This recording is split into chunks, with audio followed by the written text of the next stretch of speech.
Hello? Good morning, everyone.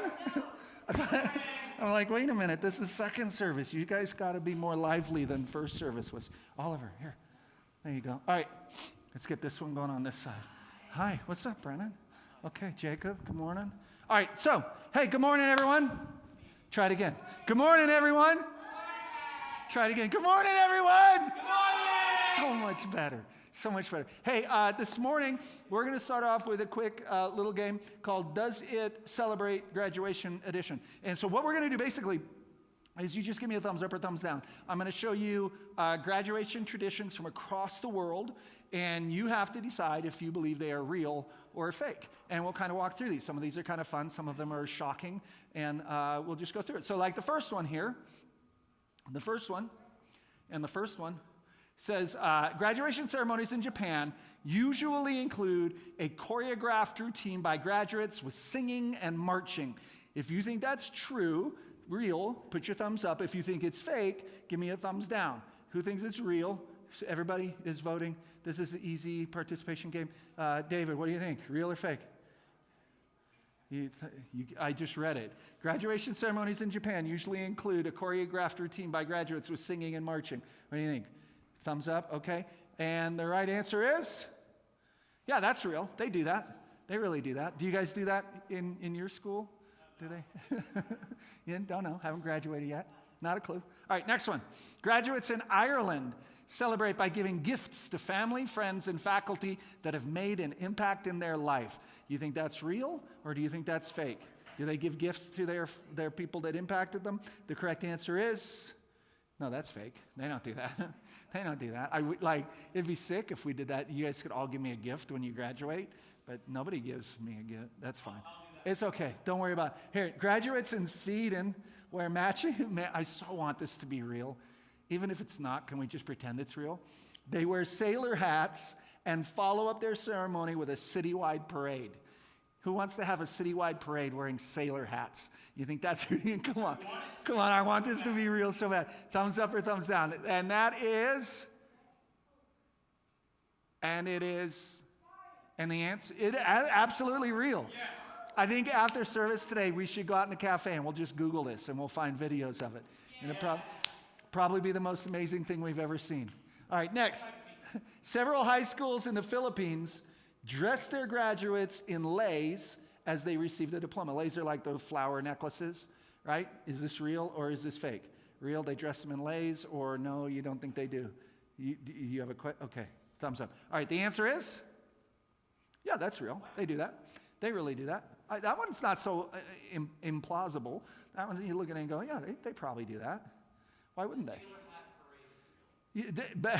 But you doubted that they would put a flower necklace on them. All right, graduation in Australia concludes with a week-long hiking trip signifying a rite of passage into adulthood. I don't know, that was a very bad Australian accent. Gordon Ramsay. All right, do you think it's real or do you think it's fake? Do they really do this or not? You think yes, no? All right, the answer is real. They really do that. They go on a walkabout, mate. They take them. All right, next. It is not unusual for female graduates in China to wear wedding dresses to the ceremony. What do you think?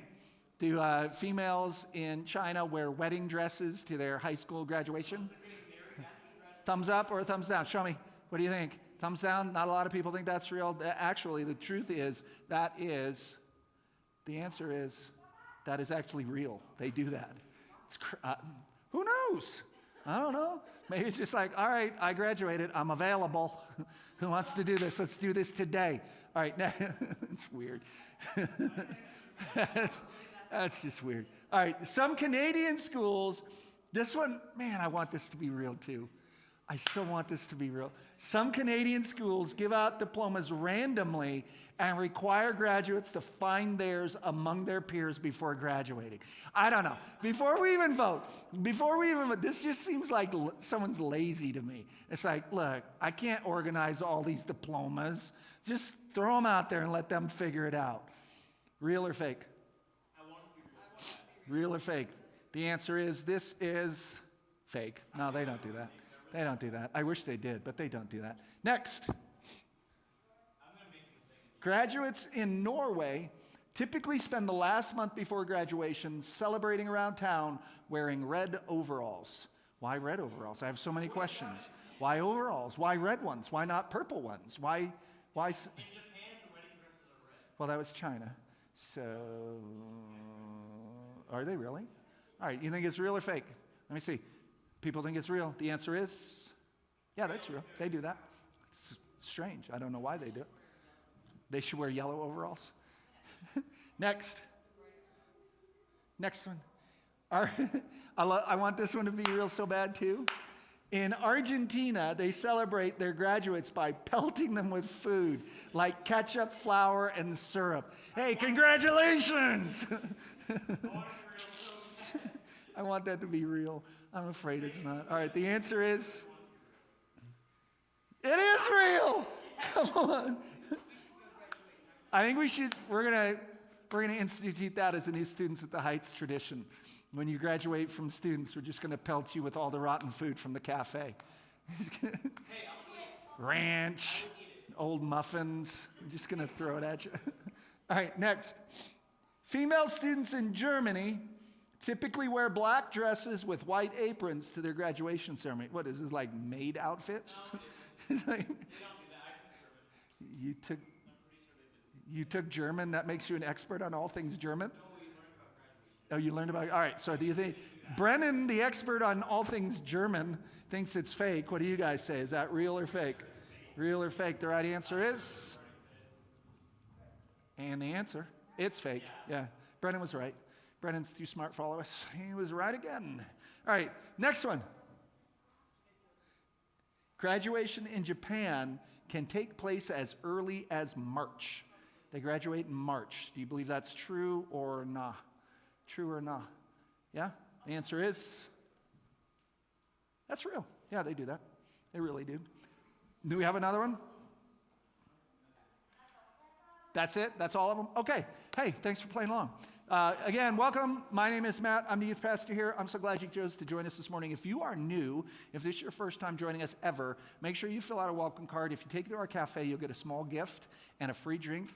Know that if you ever invite someone to students and they come, if you have them fill out a welcome card, take it to the cafe, they get a small gift and a free drink, and you'll get a free drink too. So invite a friend and get a free drink. Everybody wins that way. Next is on your chairs when you came in, there are prayer request cards. Take a minute and fill that out. It doesn't take a lot. Take a minute, fill it out. Put your name and then just something we can pray for you about this week. What I do is I type all those up, I send them out to the leaders you see in the back of the room, and we spend time praying for you. And it's great to be specific when we pray. So tell us what we can pray for you this week about. If you got junk going on in your life and you don't want all the leaders to know about it, there's a box at the bottom that says this request is confidential for Matt only. If you check that box, I'll be the only one that gets it, but it'll still give me a chance to pray for you this week. So take a minute, fill it out, and you can drop those in the black box at the back of the room on your way out. Next. The Landing. This is a group. We meet every Tuesday, 6:30 to 8:30. This is a group for students who are dealing with hurts, habits, and hang-ups. If you got junk in your life and you need a place to kind of filter it all out and figure out how to live the best free life that God wants you to live, The Landing is the place for you. We meet every single Tuesday, 6:30 to 8:30, right here in this space. We'll feed you a meal. We'll have a short worship set, and then we will have a teaching, and then small groups where you can work through the junk in your life. So if you're dealing with that stuff, come join us this Tuesday, 6:30 to 8, and plan on being with us for that. Next, we've got Hume, right? Oh, no, Doing Life Together. Sorry, got ahead of it. Yesterday, I went and saw, Ryland Thomason. I went and saw him in a musical. I didn't even know the guy sang, but it was cool. Yeah. Yeah, well, you weren't, and I was, so the end. It was a good show. I enjoyed it. Spam-A-Lot. Yeah, it was cool. But I went and saw his play. So that just reminds you that if you've got sports, if you're in band and you have a recital coming up, if you're in a musical or something else as the school year winds to a close, I'd love to come watch you do what you do. And I won't embarrass you. I'll sit there like a grown-up and clap appropriately and all those cool things. But you just got to let me know when. So grab a piece of paper, write down your name, what it is, when it is, where it is, and pin it to the corkboard at the back of the room, and I'll do the best I can to come watch you do what you do, and we can hang out together. Next is Hume, right? Hume Lake. I've got just a handful of spots left. I think I've got 3 or 4 left for high school and 1 or 2 left for J-High. If you have not yet signed up for camp and you want to go, man, get signed up quick, because I'd hate for you to miss that opportunity to come to camp with us. Camp is the first week of August, and there's still room. Come hang out with us. Get signed up. It'll be fun. Next, and the next one, and the next baptism. Here we go. I talked to a student's mom this past week. We're going to meet probably next Sunday. She and I talk about baptism. If you have not yet been baptized, but you've already put your faith and trust in Jesus as your Lord and Savior, I'd love to talk to you about taking that next step in your faith. Baptism is a public declaration of that decision that you've made. If you have not yet been baptized, but you've already put your faith in Him, I'd love to talk to you about how we can help you make that next step in your faith. So come see me after service, or we can talk next week too, and I'd love to tell you what baptism is, what it isn't, why we do it, how we do it, and give you all the details, and then set a date that we can get you into the water so we can have you take that next step too. Finally, we take a collection in here every week. The money I collect doesn't go to me or the church. It goes to Compassion International. They use it to support your 3 Compassion kids, Ian, Saw, and Wildy. I talk to you every single week. Man, just pray, God, how much do you want me to give? And whatever number He puts on your heart, just faithfully bring that every single week. If you came this morning prepared to worship God with an offering, you can drop it in the black box at the back of the room on your way out. Right now, I want you guys all stand up. Let's get ready to worship.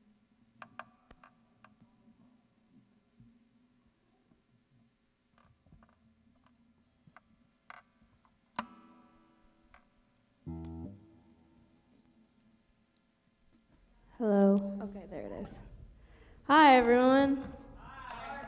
That's better than first service. A little, though. Yes. Hello. Hi. There you go.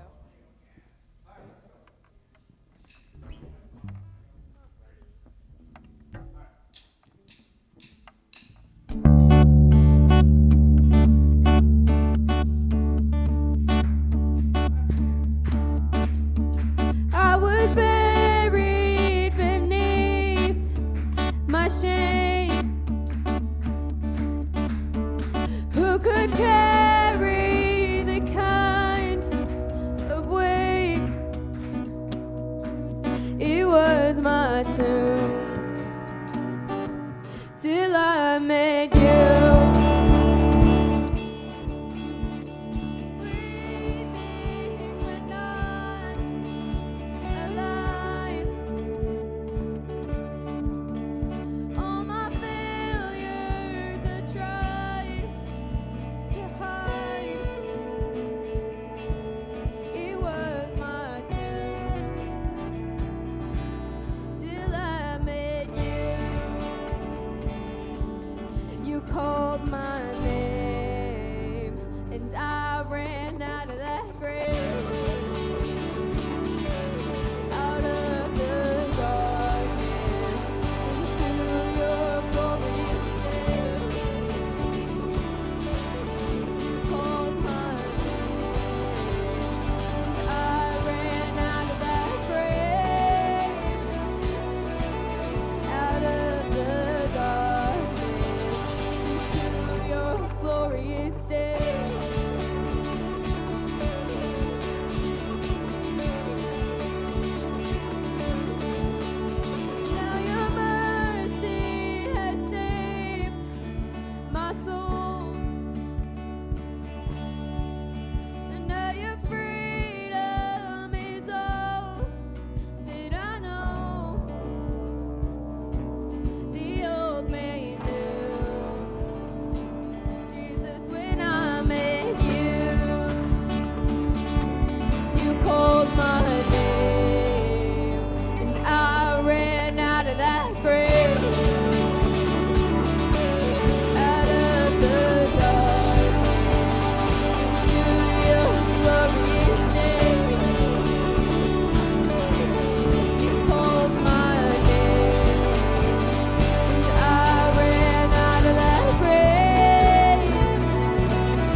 call me a citizen of heaven.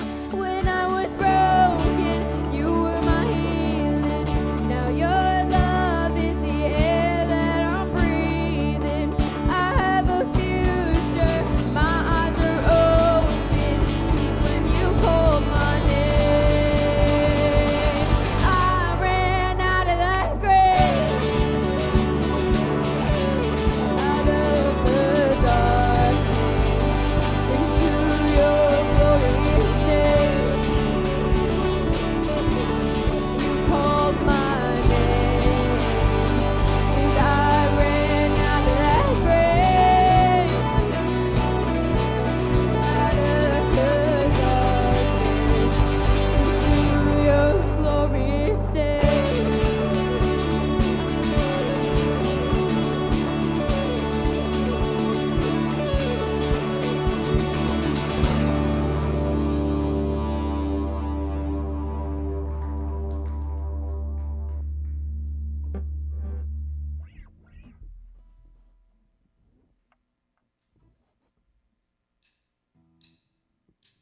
You've been walking the same old road for miles and miles.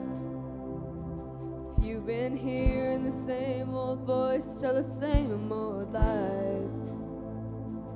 If you're trying to fill the same old holes inside, there's a better life. There's a better life. If you've got pain, he's a pain taker. If you feel lost, he's a way maker.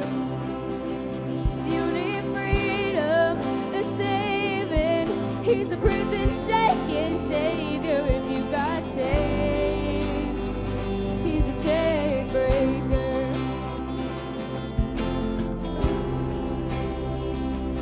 We've all searched for the light of the day in the dead of night. We've all found ourselves worn out from the same old fight. We've all run to things we know just ain't right. When there's a better life, there's a better life. If you've got pain, he's a pain taker. If you feel lost, he's a way maker. If you need freedom and saving, he's a prison shaking savior. If you got chains, he's a chain breaker.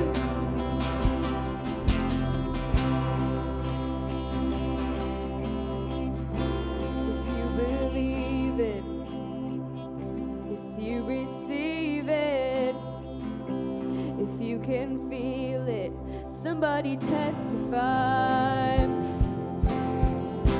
If you believe it, if you receive it, if you can feel it, somebody testify, testify.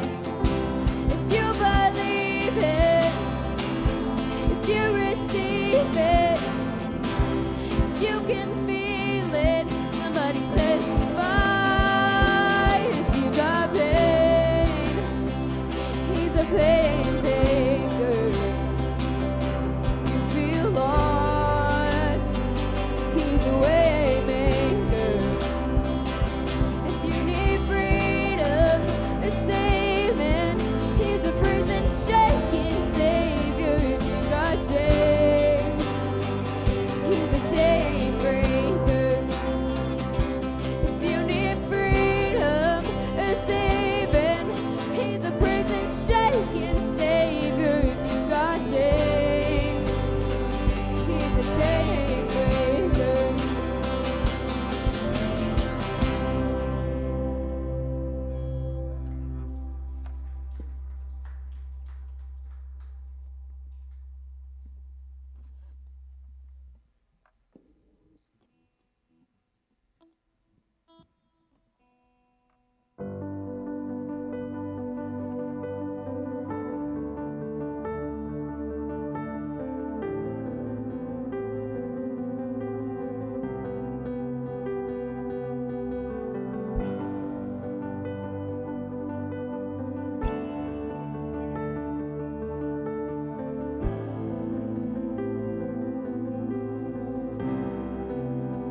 thank you for bringing us all here today.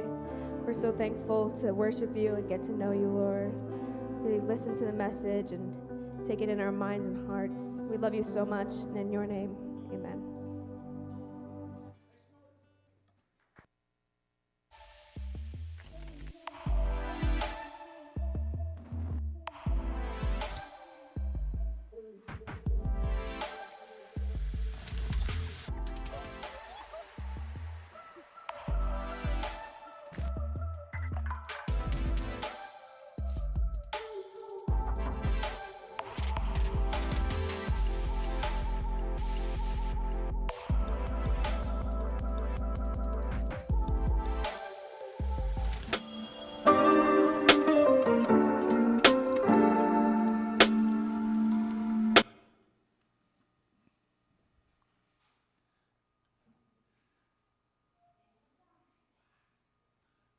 There we are. Okay. Hey, good morning, everyone.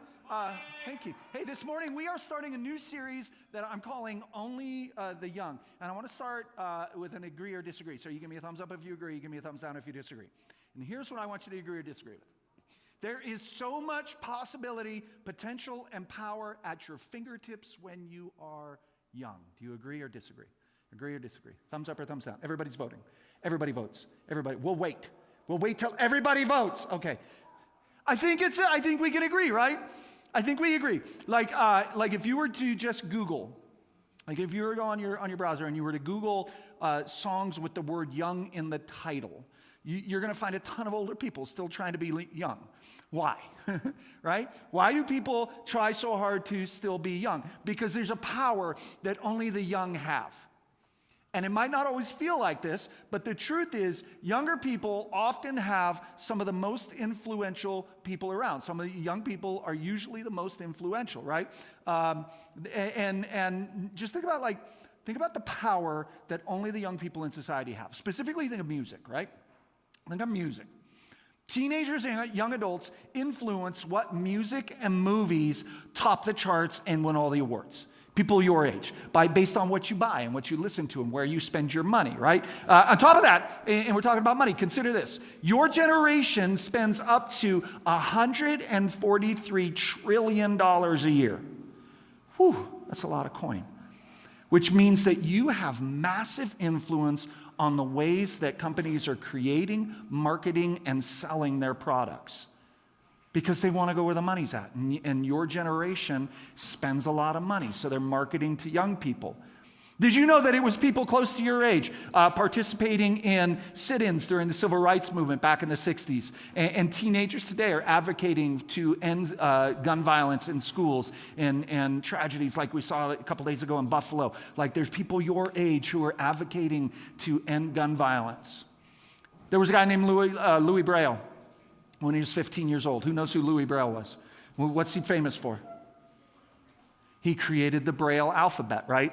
And he revolutionized the way that visually impaired people interact with the world.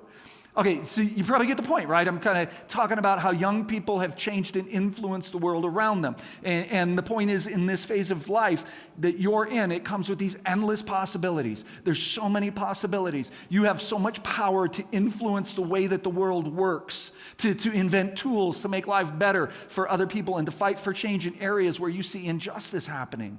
You have this immense potential and power to change things. And that's a lot of power. And as Uncle Ben told Peter Parker, that's Spider-Man, by the way, spoiler alert, with great power comes great responsibility. What? Don't you judge me. But you guys already know that with great power comes great responsibility. In fact, some of us feel this every day. Some of us feel this every day. You know deep down that being young gives you a ton of potential and lays out so many possibilities for you. You've heard for years that, man, you can change the world. And that probably feels really hopeful, but at the same time, it might feel like a lot of pressure. But either way, you can't deny that young people are powerful. You can't deny the influence that people your age and people in your generation have on this world that we're living in. Now, I want you to think about all that influence and all that power and all that responsibility, and I want you to think about your faith. Think about your faith. Think about your faith. See, when it comes to faith, some of us are being underestimated.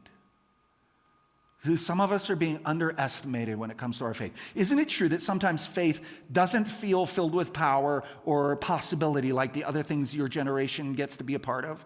I mean, I listed out like world-changing things that people your age have done throughout history. But when it comes to faith, sometimes it can feel like you're being challenged. All you're being challenged to do is like just show up to a service. Man, if you could just show up. Just show up to a service. Or maybe just sing songs, hopefully on key.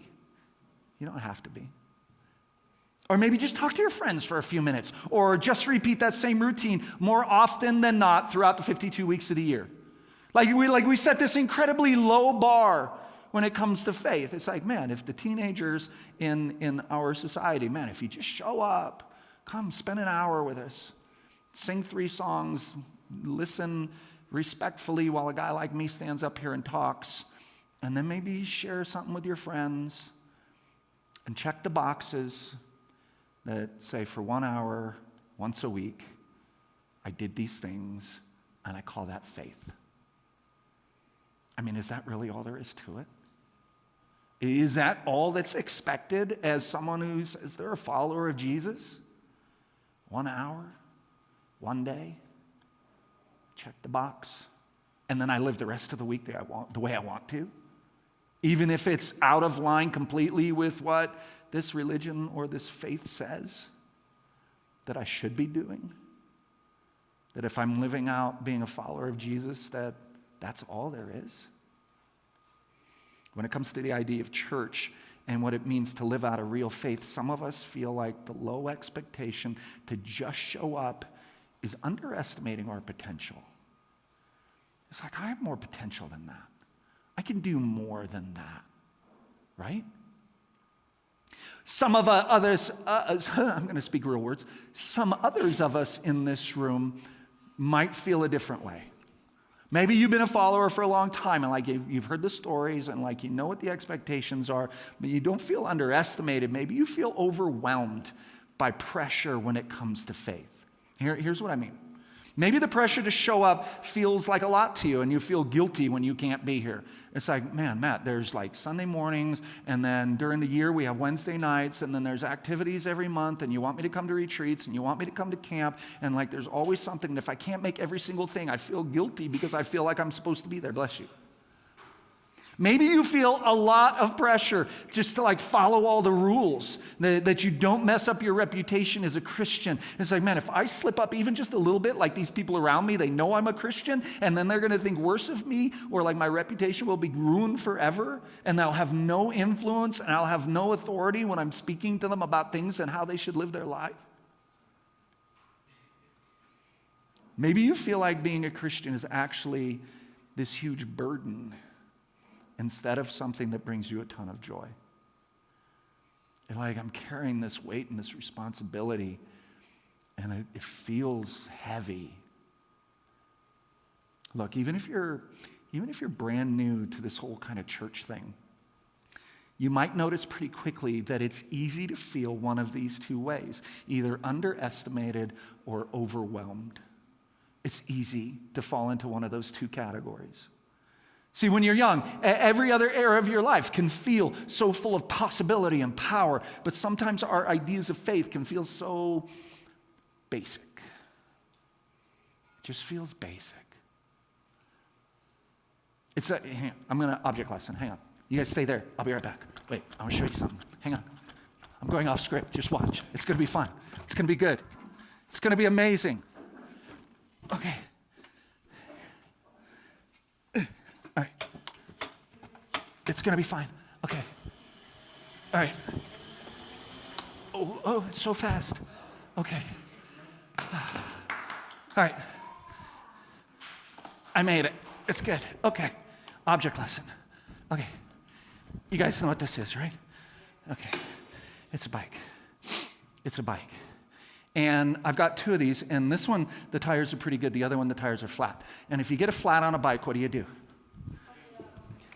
You gotta get one of these, right? You get one of these, and you hook it up to the tire, and This one is pretty big. It doesn't have a gauge. A lot of these will have a gauge on it that tell you how much pressure is in the tire, how much PSI. Any science students in the room? What's PSI? What's that stand for? Brennan? What? I mean, yeah. Pounds per square inch. Right, yeah. So it measures how much air pressure is in the tire.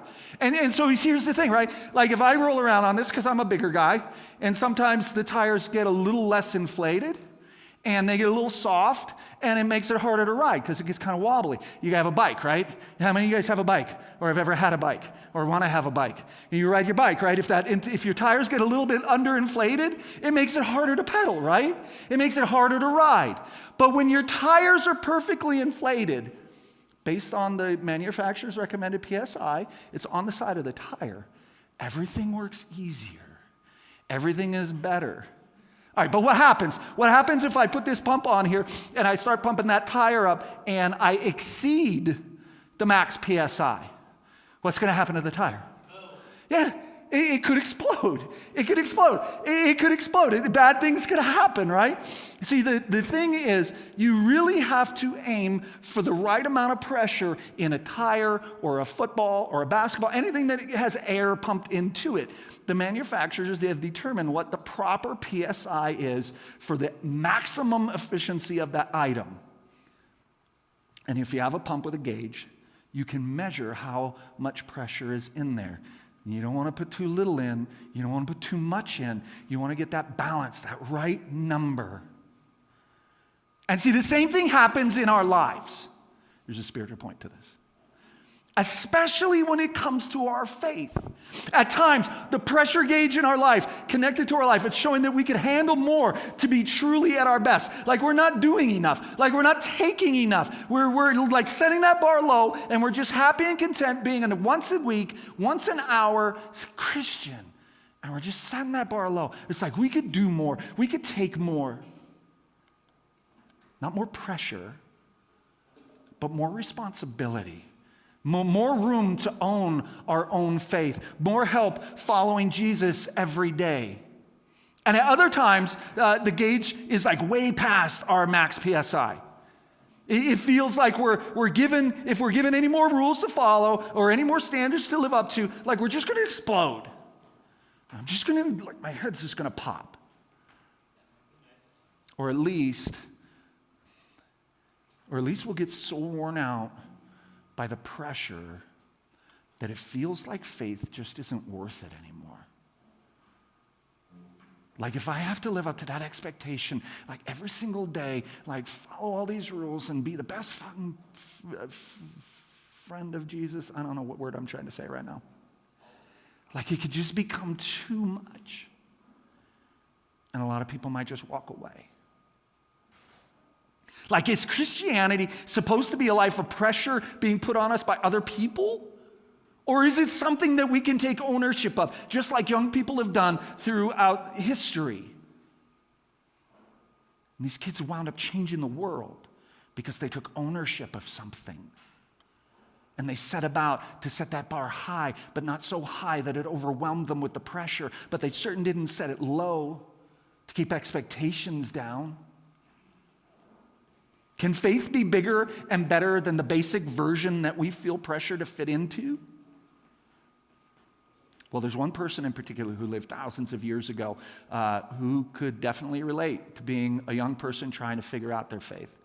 This person's name was Timothy, and he was a leader in the early Christian church. He was a young guy, like younger than many of the people who were following his lead. People in his church were mostly older than him.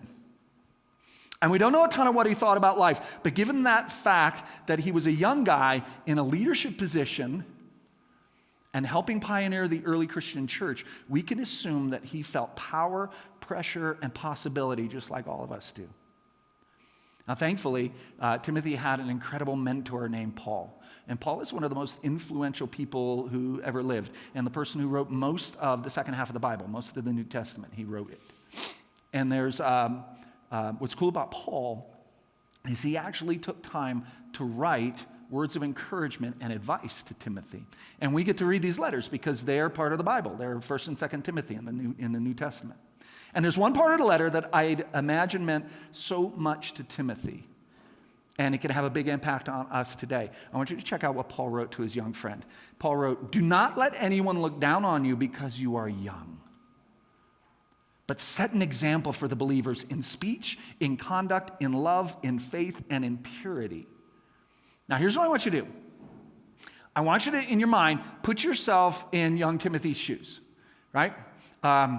It was his job to tell older people in the church things that they couldn't do.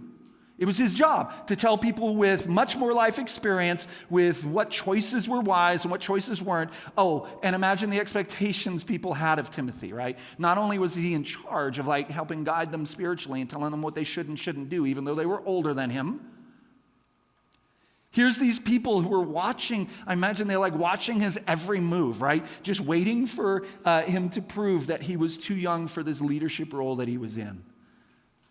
And then ask yourself a question like, how would you feel if you were in that position?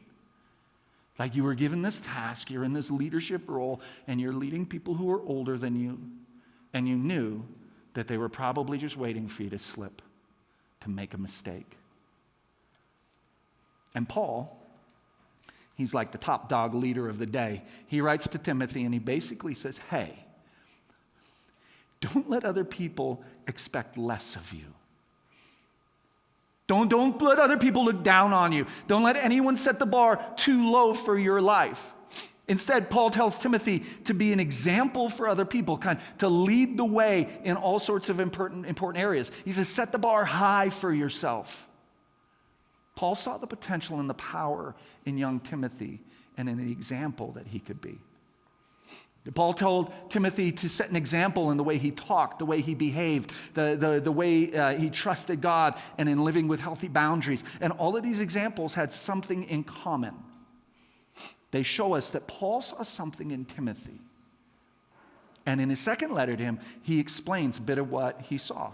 Look at what Paul wrote. In 2 Timothy, he writes, "I'm reminded of your sincere faith, which was first lived out in your grandmother Lois and in your mother Eunice, and I am persuaded now lives in you also." Paul recognized that Timothy had great examples of faith in his life. His grandmother and his mother, right? But that Timothy had also acquired a genuine faith of his own. Right? He had great examples in his life, but that wasn't enough. He took the next step and he developed a faith that was his own. And Paul saw that. Paul recognized that. See, whether he was being underestimated by others or overwhelmed by misplaced pressure, Timothy understood that his faith was something only he could own. He's the only one that could own it. Yeah, it may have started as like a copy of what his grandmother or his mom had, but eventually it became his own. This kind of ownership changed his life. He didn't have to pay attention to the pressures that other people were putting on him because he had a faith of his own, and he owned his faith, meaning that he took his faith personally and took steps to strengthen it.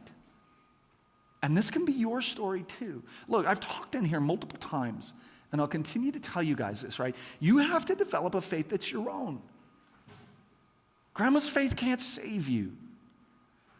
Mom's faith won't save you. You have to develop a faith of your own. That's what will save you. And there's a chance that when it comes to faith, up until this point, you've either felt underestimated or overwhelmed. You felt the pressures that other people have put on you in ways that have caused faith to either feel too basic or too much to handle. Either way, we learn from the words of Paul in the example of Timothy that you can own your faith. You can own your faith. You have to own your faith. You have to. You aren't meant to let the pressure or lack of expectation from other people define the way you relate to God. Because what they think about your faith doesn't matter. What you think and do about your faith is what matters. See, just like young people don't wait for permission to change the world, you don't have to wait for permission to take your faith and make it your own. You don't have to wait for anyone's permission. You can start asking questions. You can start seeking the truth. You can follow the example of Jesus, do the things that he did and become more like him, regardless of whether or not you feel underestimated or overwhelmed right now. You can start taking physical steps to own your own faith. Here's what this looks like. If you're feeling underestimated when it comes to your faith journey, here are a few steps you can take to own your faith. Number one, explore what you believe. Explore what you believe. Ask questions. This means you should ask questions that you've always had, or start thinking up questions that you have. Don't just blindly follow. Don't just sit here and take what I say as absolute truth. Seek the questions for yourself. You think for you, like, don't take my word for it. Don't take my word. Don't take anyone's word for it. Ask the questions and seek the truth. When it comes to faith, you have to ask questions. See, people like your small group leaders or myself, we're here to help you. I'm here to help you, but I'm not able to make your faith your own for you.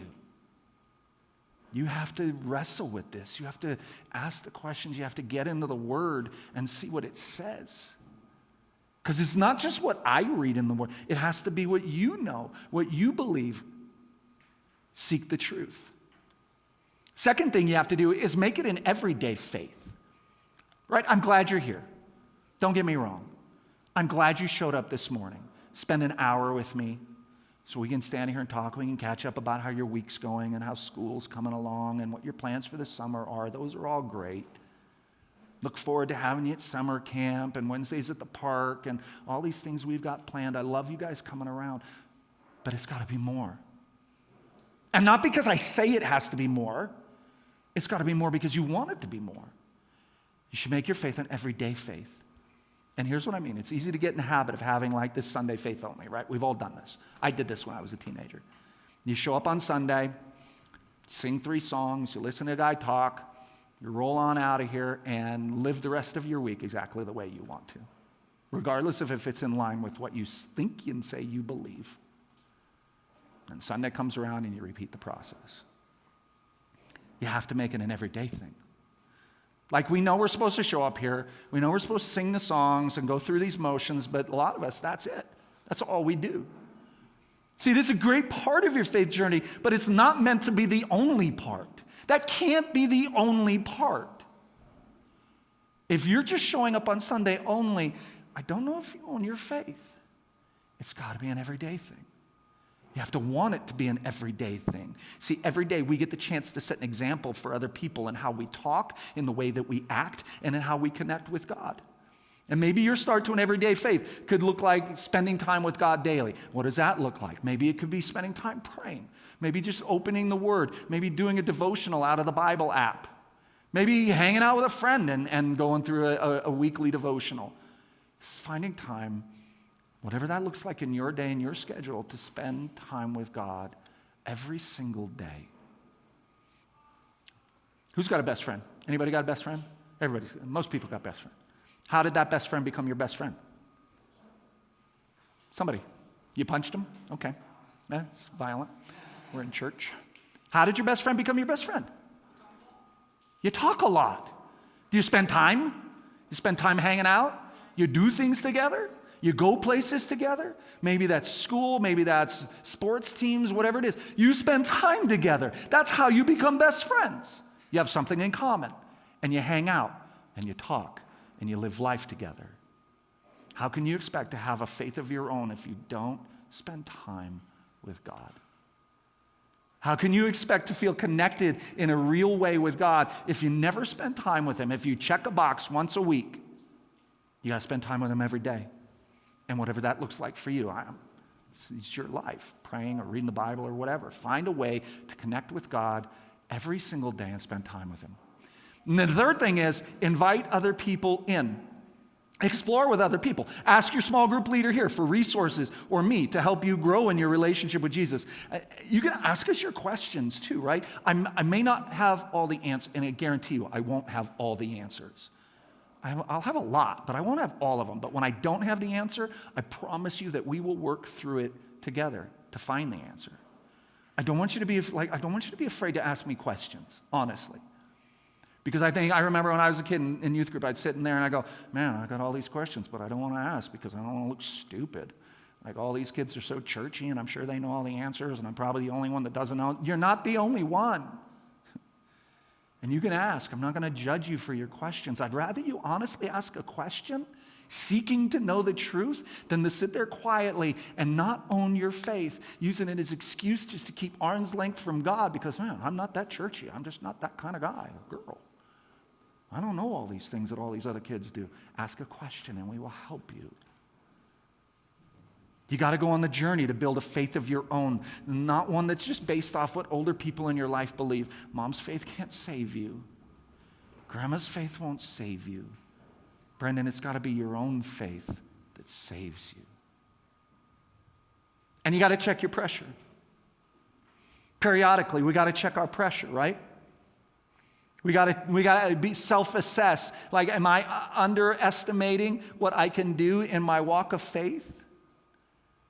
Or maybe I'm piling too much on myself, like my expectations for what my walk in faith is just overwhelming. Because see, we got to find that balance. You don't want to set the bar too low and like just slide through life. But you don't want it to feel like it's just this overwhelming thing that is unrealistic to maintain and carry through. Faith isn't supposed to be that hard. And here's something that Jesus said. Jesus said, are you tired? Are you worn out? Are you burned out on religion? Come to me. Get away with me and you'll recover your life. I'll show you how to take a real rest. Walk with me and work with me. Watch how I do it. Learn the unforced rhythms of grace. I won't lay anything heavy or ill-fitting on you. Keep company with me and you'll learn to live freely and lightly. See, when our faith is in balance, when our PSI is set correctly, it'll be free and easy. Not always easy, but easier than if we're on either extreme, right? But it's not supposed to feel like constant pressure either. If you're feeling too much pressure, I want you to relax, right? God's opinion of you isn't based on anything you're being asked to do. Right? Jesus loves you regardless. He invites you to rest. Now, if you're feeling underestimated, talk to your small group leader. Come talk to me. Ask us to help you find ways to maximize your potential. Like, how can you do more to own your faith? What steps can you take to internalize it and make